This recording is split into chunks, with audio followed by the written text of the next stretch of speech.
नमस्कार, yes data news में आपका स्वागत है और मैं आपसे मुखातिब हूं समीर अब्बास। पिछले दिनों यूपी में लव जिहाद का कानून अमली जामा पहनाया गया और इसका पहला मामला बरेली में सामने आया। लव जिहाद की जब हम जिक्र करते हैं तो ये दो शब्दों से मिला हुआ है। लव यानी मोहब्बत और जिहाद इसका मतलब कहीं ना कहीं जो साफ तौर पे होता है इस्लामिक मजहबी किताबों में जो जिक्र किया गया है, बहुत ही साफ शब्दों में जिक्र किया गया है। कुरान शरीफ में भी हजारों बार इस बात का जिक्र आया है। जिहाद का मतलब जो होता है अपनी बुराइयों से बचाना है, अपनी बुराइयों को रोकना है। जो भी इंसान के अंदर ऐसी फितरत है जो उसके अंदर बुराई पैदा कर सके, उससे अपने आप की हिफाजत करना है। और जिहाद क्योंकि दो तरह का होता है, जिहाद अकबरी और जिहाद असगरी। जिहाद अकबरी बड़ा और जिहाद असगरी छोटा जिहाद होता है और तमाम जो भी बुराई हैं उनसे मिलकर के जिहाद का जो मायने निकलते हैं। लेकिन सियासत ने तमाम चीजों को बदलते हुए एक अपना एक नजरिया पैदा किया। हिंदुस्तान में पहले भी शादियां हुआ करती थी, बहुत सारे ऐसे हमारे पास एग्जाम्पल हैं। मुख्तार अब्बास नकवी का एग्जाम्पल है, सैयद शहनवाज हुसैन का एग्जाम्पल है, जिन्होंने हिंदू धर्म की लड़की से शादी की, लव मैरिज की और आज भी उनकी जिंदगी बेहद खूबसूरती से गुजर रही है। प्यार करना, मोहब्बत करना वो दुनिया का सबसे खूबसूरत लफ्ज भी है, शब्द भी है और हर इंसान को इस बात का हक है कि वो शादी कर सकता है अपनी मर्जी से। लेकिन जहां पर जबरन शादी की बात आती है, धर्म परिवर्तन की बात आती है, तो उसी को लेकर सीएम योगी आदित्यनाथ ने एक कानून बनाया जिसमें 10 साल की सजा और बिना जमानत के इसमें सजा है। इसके अलावा जुर्माने का प्रावधान है। एक और उसमें बहुत खास बात का जो जिक्र किया गया है लव जिहाद को रोकने के लिए, जिस कानून में ये बात जिक्र किया है कि डीएम साहब को आपको जो है 2 महीने पहले अगर आप किसी गैर मजहब की लड़की से शादी करना चाहते हैं लड़की से, तो उसमें आपको 2 महीने पहले एक अर्जी देना पड़ेगी कि उसमें जो तमाम है जो जिक्र करना पड़ेगा और उसके बाद जो है परिजन आएंगे और फिर शादी हो पाएगी। नहीं तो फिर उसको लव जिहाद की श्रेणी में माना जाएगा और उस पर कानूनी कार्रवाई की जाएगी। इसको लेकर पूरे यूपी में एक बवाल है, एक तमाम लोगों का अपना अपना नजरिया है। लेकिन मजहबी नुक्ते नजर से क्या है चीज, उसको जानने के लिए हम बरेली से तकरीबन 30 किलोमीटर की दूरी पर मौजूद हैं और हमारे साथ मैं अब जिनसे आपको रूबरू कराना जा रहा हूँ, उन्होंने हिंदुस्तान के बाहर तमाम मुल्कों में, दर्जनों मुल्कों में हिंदुस्तान की नुमाइंदगी की है। आलिम हैं, शिया मौलाना हैं, धर्मगुरु हैं और लंबे अरसे से तमाम चीज़ों को समझते हैं। सियासत में भी एक अपनी पहचान रखते हैं, तमाम चीज़ों को जानते हैं, समझते हैं और तमाम इंसानियत के जो पैगाम हैं वो लोगों को देते हैं। मेरे साथ मौलाना आज़िम हुसैन ज़ैदी साहब मौजूद हैं। मैं आपसे ही जानना चाहता हूँ कि लव जिहाद का जो कानून आया है, सबसे पहले मैं जिहाद का मतलब जानना चाहता हूँ, क्या है? देखिए समीर साहब, मैं सबसे पहले आपका और आपके चैनल का शुक्रिया अदा करना चाहता हूं कि वो बहुत अच्छा इंसानियत का पैगाम दे रहे हैं।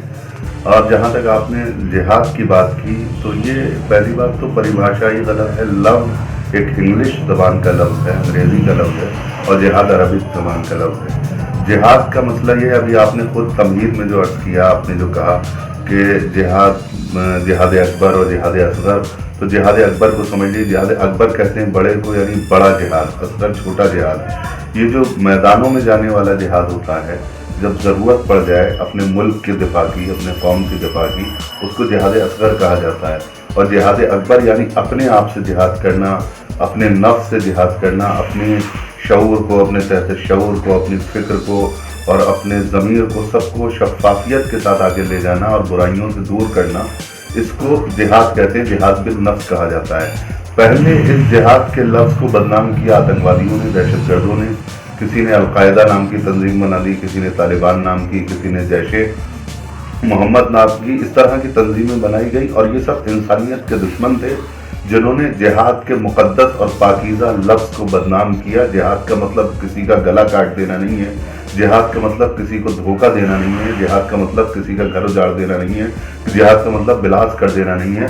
जिहाद का मतलब है इंसानियत का तहफ़्फ़ुज़ करना।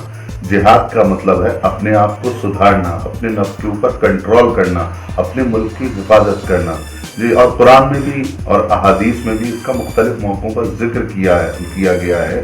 अल्लाह ने भी जिक्र किया है, पैगंबर ने भी जिक्र किया है। लेकिन पहले इस लफ्ज़ को बदनाम किया आतंकवादियों ने, आज हमारी मीडिया इसको बदनाम कर रही है। जिन्होंने ये लव जिहाद के कानून की जो बात हो रही है, मुसलसल 2-3 महीने से मुख्तलिफ चैनल्स पर डिबेट हो रही है, जिन्होंने ड्राफ्टिंग की है, मेरी जस्टिस साहब से बात हुई थी तो उन्होंने कहा हमने लव जिहाद के लफ्ज़ को कहीं पर भी नहीं रखा है, बल्कि धोखा देके जो लोग शादियां कर लेते हैं उसके खिलाफ हमने एक ड्राफ्ट तैयार किया है। अब मसला ये है कानून बना लेने का, ये एक गोदी मीडिया का या एक हिंदुस्तान में और हमारे इस पाकीज़ा और मुक़द्दस मुल्क में जो एक इसकी जो गंगा जमनी तहजीब को और इसके कल्चर को और इसकी सभ्यता को ख़त्म करने की जो साजिशें हो रही हैं, ये तहरीक भी उसी का एक हिस्सा है। खूबसूरती के साथ इस मुल्क में ईद और दीपावली और होली सब मिल के मनाया करते थे, लेकिन कुछ सियासी अनासर ऐसे भी हैं जो ये चाहते हैं कि ये माहौल और ये तहजीब और ये कल्चर ख़त्म हो जाए, लिहाजा इस तरह के लफ्ज़ों को लाया जाता है। उसी का एक हिस्सा लव जिहाद भी है। लव जिहाद का कोई मतलब ही नहीं है। सबसे पहले ये जो इस्तिलाह है इसको इस्तेमाल किया गया था 2009 में बजरंग दल ने केरला में, और उसके बाद एक रिपोर्ट की गई केरला में कि साहब 2 से 3 हज़ार हिंदू लड़कियों के साथ मुसलमान लड़कों ने शादी की है। और उस ज़माने में जो मिस्टर जैकब वहाँ के डीजीपी थे उन्होंने उसकी जांच की और उसके बाद उन्होंने ये रिपोर्ट पेश की कि ना इस तरह की कोई तहरीक है, ना इस तरह से कोई साजिश हो रही है, ना इस तरह से कोई लव जिहाद का मूवमेंट चल रहा है।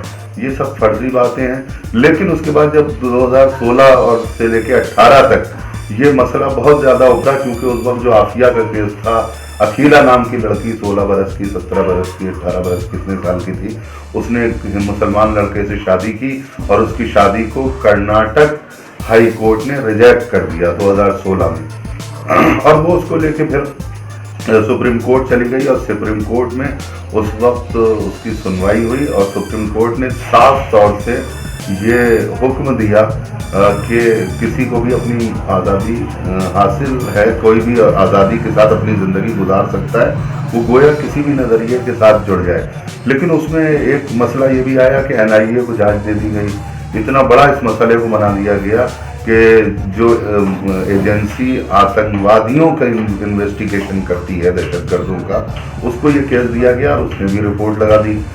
तमाम बातें हैं, तमाम चीज़ें हैं और उनको एक एक चीज़ को समझना भी ज़रूरी है। और जाहिर सी बात है, धोखा किसी भी मामले में हो वो धोखा होता है और उस पर कानून बनाकर कोई बुरी पहल नहीं की गई है। लेकिन एक कानून बनाकर एक धर्म को, एक समुदाय को टारगेट करना, ये यकीनन एक सोचने का विषय है और लोगों के विवेक के आधार पर चीज़ों को समझना भी ज़रूरी है।